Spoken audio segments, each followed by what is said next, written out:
Olá, você que chegou aqui nesse vídeo. Essa aqui vai ser uma aula sobre técnicas articulares aplicadas à coluna vertebral. A gente vai estar abordando conceitos básicos mais importantes, tanto para aqueles que são iniciantes, como aqueles que já atuam na área, principalmente no manejo de dor da coluna vertebral, para que a gente possa entender e melhorar o nosso raciocínio clínico a respeito dessas condições. Então, para a gente avançar, eu gostaria de discutir inicialmente algo que eu acho importante, né? Principalmente que nos faça sentido o porquê aprender. Aprender técnicas manipulativas, a gente vai expor em três motivos. Vou te apresentar pelo menos três motivos.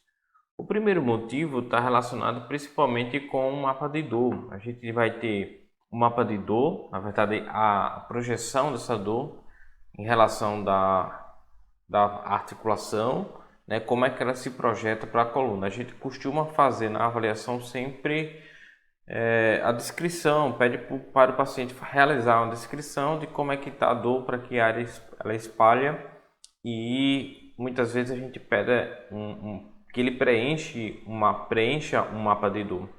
E a área, né, a topografia desse mapa de dor, dessa região onde ele diz que está gerando essa dor, vai nos ajudar a entender mais ou menos de onde pode vir, se é músculo esquelético ou não, se está associado ou não com uma estrutura como articulação, músculo ou condições nervosas, como radiculopatias. E aí a gente vai fazendo os testes necessários para tentar esclarecer um pouco sobre essas dores. Então, ter uma ideia da topografia de algumas regiões de dor, de algumas estruturas que podem gerar dor, pode sim nos auxiliar sobre o processo de direcionamento do tratamento ou de diagnóstico diferencial. Nesse caso, se a gente olhar primeiro o mapa aqui, que é o mapa de dor articular, da articulação ou de articulações da coluna cervical, nós temos projeções aqui que vão desde a nuca, desde a região do crânio, como também a região da escápula. Então a gente tem essas regiões aqui do crânio, pescoço, escápula, e aí as prováveis áreas de radiação de dor referida dessas articulações. Então isso foi feito, né? Vou deixar aqui também no link na descrição o artigo para essa referência que a gente está colocando aqui, mas as injeções, nesse caso, nas facetas, ajudaram a diagnosticar, né, injeções de substâncias que aliviavam ou provocavam dor, a identificar a projeção de dor para dessas articulações. Então a gente tem regiões no crânio, ombro, né, na região do trapézio e região escapular. Se a gente olhar a região torácica, a gente tem duas projeções aqui que podem estar relacionadas desde a coluna vertebral, onde a gente tem mais juntinho aqui ao plano médio da coluna, ou facetas mesmo, né, das articulações torácicas. A gente vai ter aqui essas prováveis áreas de irradiação. Então, diferente do que aconteceu na região cervical, aqui fica muito mais próximo, a área de referência de dor parece que é muito mais próxima ao corpo vertebral, à região que está associada, isso falando de dor facetária. Já no aspecto que a gente fala, né, de dor lombar, a gente vai ter o mapa de dor lombar aqui, onde a gente tem a projeção desde lá, a segunda costela, a região da linha glútea, região posterior da perna, também projeções de dor que está relacionado com a faceta articular, com a articulação zigohipofisária dessa região lombar. Então a gente tem aqui as exposições, né, de cada região, e aqui eu sobrepus, né, fiz uma sobreposição para vocês de cada região dessa, sendo dando aí a topografia total aí das áreas acometidas pela coluna vertebral. Então, por que é importante aprender? Um primeiro motivo que eu coloco para vocês é que as articulações da coluna podem ser fonte de fato de dor para a própria coluna, mas ela pode se expandir, ficar um pouco distante, como a gente já ouviu, e pode até irradiar para membros ou para a região de ombro, escápula, região posterior da perna. Isso pode acontecer, como a gente acabou de ver nessas imagens que foram colocadas aqui para vocês. A segunda causa, se a gente pensar em dor como causa, a causa na verdade da dor, né? Então, melhor dizendo, a gente pensando na causa da dor. A dor pode ter uma causa específica, uma lesão verdadeira, como uma fratura, como até dor sendo causada aí por um distúrbio, como câncer, né?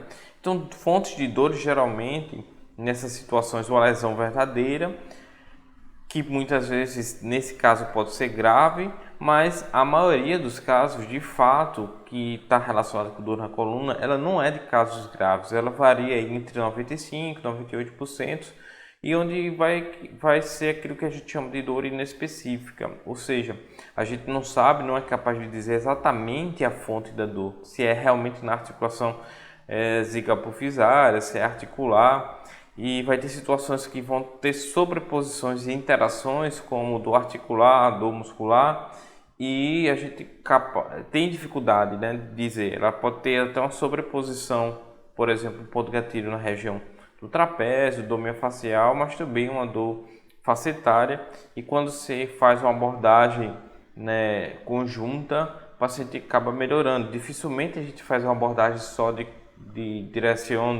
direcionando para uma abordagem articular. A gente acaba direcionando para uma abordagem articular, muscular, exercício, e porque cada uma dessas abordagens, a resposta dela também vai ser inespecífica, como a gente vai ver mais à frente. Então, ela também é inespecífica, pensando já em termos de estruturas, às vezes eu não sei dizer se a dor é da faceta da cartilagem, né, da faceta articular, da cápsula, do ligamento que está ali em volta da articulação, as estruturas periarticulares. Então a gente vai ter essa dificuldade de saber diretamente, né, se realmente é uma dessas estruturas e principalmente comprovar, porque vai ter muitos pacientes que vão ter desgaste, uma degeneração em uma determinada região da coluna, e aí ele não se queixa de dor, e mais um motivo aí da gente dizer que a fonte de dor, nesses casos, a maioria dos casos aí de dor na coluna, acaba sendo dor inespecífica. Mas sendo inespecífica, a gente vai ver porque dessas técnicas também acaba não gerando, na verdade, uma boa resposta. Então, a gente também sabe que cerca de 80% desses pacientes, das pessoas, né, se a gente pensar na população mundial, cerca de 80% dessas pessoas no mundo sentirão dor pelo menos uma vez na vida, e cerca de 30% a 70% vão ter recidivas ao longo de alguns anos, né? Algumas delas tenderão a uma certa cronicidade de dor. Então, o outro motivo é justamente esse, porque a dor na coluna ela é muito prevalente, vai ser frequente, e vamos ter de fato a empregabilidade muito corriqueiramente na nossa atuação clínica. Então, o terceiro motivo para isso, a gente já fala diretamente do tratamento. Quando a gente fala de prática baseada em evidências, as melhores evidências e diretrizes de tratamento, a gente sempre vai ter o conjunto, né? O combo de terapia manual, exercícios e educação. Mas é o combo, é a junção disso tudo. Então não vai ser só terapia manual, vai ser exercícios, vai ser educação. Muitos vão precisar mais de educação do que terapia manual, mais de exercício do que terapia manual. Alguns vão precisar mais de terapia manual e em algum momento o exercício vai ajudar ao longo do curso, do processo. Então vamos ter que realmente ter domínio dessas condições para que a gente observe em que momento realmente devemos empregar. Então, tratamento baseado em evidências na fisioterapia, e a gente falando de condições dolorosas da coluna, ela realmente vai ser necessário a gente aprender e ter domínio dessas técnicas, tá? Então, tá aí os três principais motivos para aprender realmente terapia manual. E quais os tipos? Eu acabei dividindo aqui em duas principais técnicas, aquelas técnicas que envolvem um trabalho, uma mobilidade articular, mas que não tem estalos, não tem um crack, não tem um som junto com a técnica, e aquela técnica que é empregada de forma mais rápida, um movimento mais rápido, e que tem um estalo, tem um crack. Então a gente vai ter essas principais diferenças. Quando a gente fala de técnica sem estalo, a gente está falando de mobilização articular, e aí tem alguns conceitos como Mulligan, Maitland e outros conceitos de mobilização articular. Aqui a gente vai ter técnicas com estalo, como a manipulação da quiropraxia, da osteopatia, da própria fisioterapia manipulativa e de outras técnicas também que usam o estalo, tá? Que acontece o estalo. E falar de estalo, de onde é que vem esse estalo? O estalo, ele é um fenômeno biofísico. O que acontece é o seguinte: com o movimento da articulação e mudança de pressão, as partículas de gases que tem ali dentro, ele começa a se unir e formar uma partícula maior, uma bolsa maior. E aí essa partícula, essa bolsa, esse vácuo se forma e desfaz. E é nisso que vem o estalo. Então a gente tem um fenômeno realmente biofísico dessas manipulações.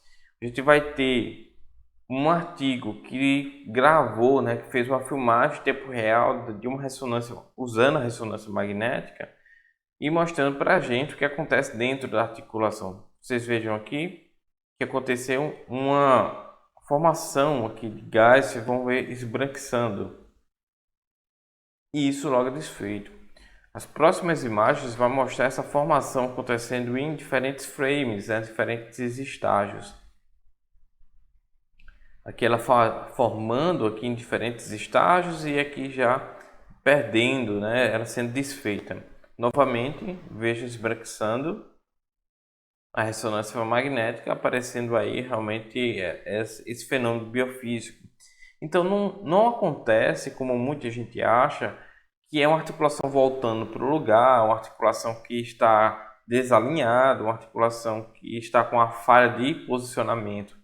Na verdade, o estímulo que acontece é um estímulo biofísico, tá? Um efeito do som. Então, dizer ao paciente que o som foi provocado porque a articulação voltou para o lugar, ele também tem a liberdade de pensar que se ele ouvir um estalo em outras situações, se isso for acompanhado com dor, a articulação sai do lugar, aquela articulação que você colocou, ela sai do lugar, E que ele de vez em quando precisa de um reajuste, de uma recalchutagem, vamos dizer assim, de uma manutenção. E aí ele diminui a autoeficácia desse paciente, ele vai ficar cada vez mais preso a você.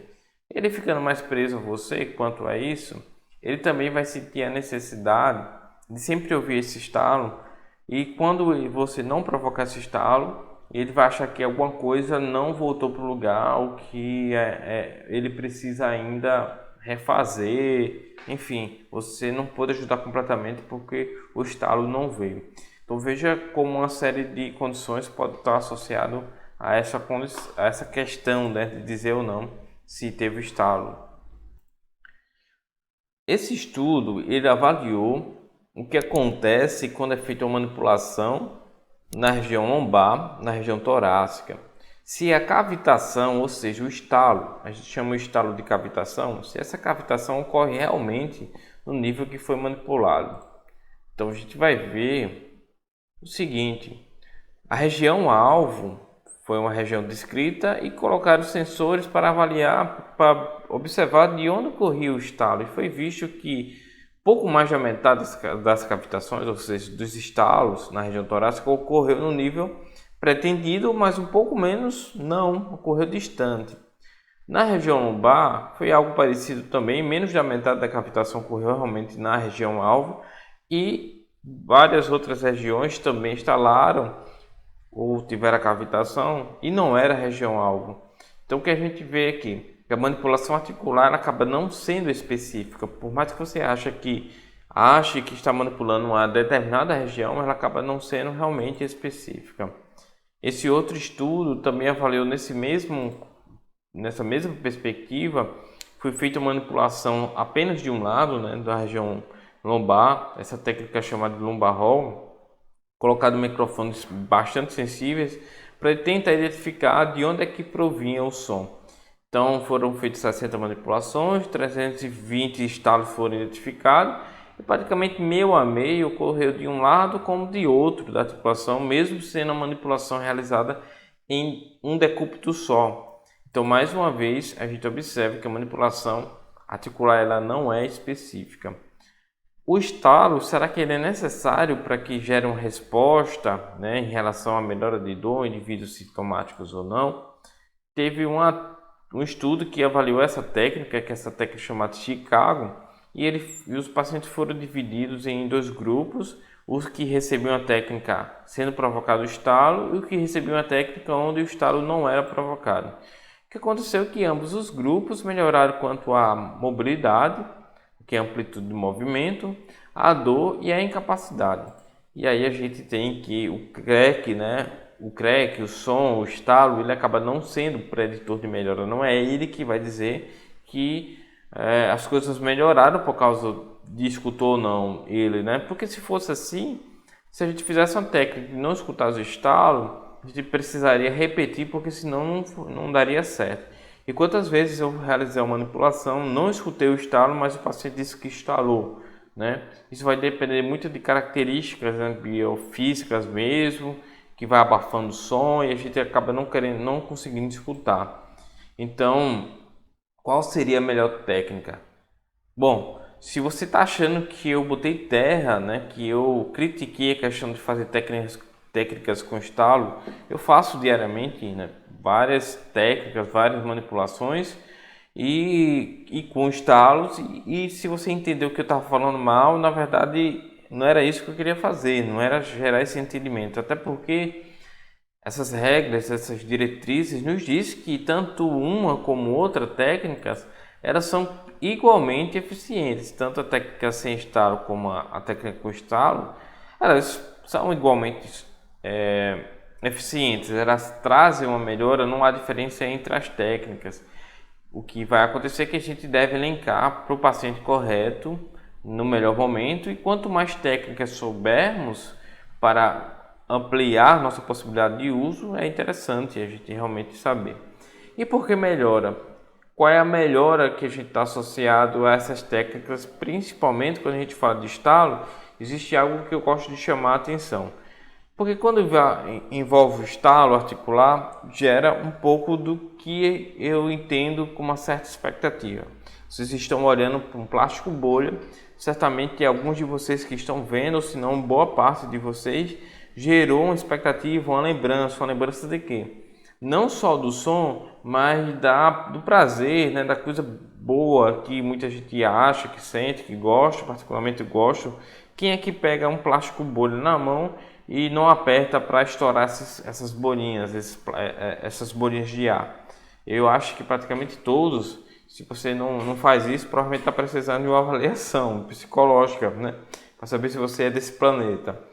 Mas praticamente boa parte das pessoas olhando aqui já geram alguma expectativa e alguma ansiedade também de realmente usar, de ter, de estourar, enfim. Se você pega um plástico bolha, que as bolinhas estão todas já estouradas, as expectativas já ficam um pouco frustradas. Então, existe um fator de contexto. Aqueles que chegam ao consultório muitas vezes procurando uma sessão de estalos e achando que vai, né, melhorar só porque houve o estalo, muitos dizem que ficam horas escutando e sentem bem escutando e tal. Então existe de fato um fator de contexto. Eu estou colocando alguns poucos fatores de contexto. Existem tantos outros fatores que também precisam ser observados e aí ajustados também, mas existe sim um fator de contexto. Mas um outro fator que eu gostaria de chamar aqui a atenção é no fator neurofisiológico, que parece de fato preponderante e tem sido endossado em vários artigos aí. Então a gente tem um estímulo que acontece, um estímulo mecânico deflagrando, Então a gente vai ter vários estímulos na coluna, estímulos mecânicos provocados aí pela manipulação, deflagrando, levando a uma liberação de substâncias ali na região periférica, desencadeando aí o controle, uma modulação a nível ainda da periferia. Essa modulação também ela ascende a nível medular, controlando também o processo de inibição e modulação da dor ali naquele nível, mas esse processo ele ascende, ele chega a nível de córtex, e aí a gente tem, né, tanto vias de facilitação da dor sendo um pouquinho diminuídas, como vias de inibição sendo né, mais ativados. Aí a gente tem principalmente a substância periaquidutal cinzenta, que acaba exercendo o controle de modulação descendente da dor, onde a terapia manual, a manipulação, ela pode de fato ser usada nessas perspectivas, gerando tal resposta. Então a gente tem respostas neurofisiológicas desde de uma condição periférica, medular e cortical. E aí a gente vai usar esse conceito, esse entendimento para a nosso favor, dentro de uma condição de exercício, de condutas multimodais, para realmente desenvolver uma melhor resposta de dor deste paciente, tá? E aquelas técnicas famosas como a quiropraxia, a osteopatia, as manipulações, os estalos, elas têm um quê de diferente? Bom, eu trabalho principalmente com quiropraxia, fui formado num contexto inicial sobre a filosofia da quiropraxia, mas existe filosofia, processo filosófico da quiropraxia, da osteopatia, que por mais que expliquem conduta, direcionamento, chegada e tomada de decisão de forma diferente, tanto quiropraxia, osteopatia, fisioterapia manipulativa, até qualquer seja outra técnica, provavelmente vai recair também nessa mesma capacidade de resposta, capacidade neurofisiológica, de modulação ainda periférica, medular, cortical, sofrendo aí fatores de influência contextuais, que são diversos, e a gente pode trazer novamente outro conteúdo sobre isso. E não se diferindo sobre isso, além dos seus rituais de avaliação, de procedimento, de técnicas. Acaba que a resposta pode sim fazer nesse mesmo conceito, tá? Então agora é mão na massa, mão na coluna.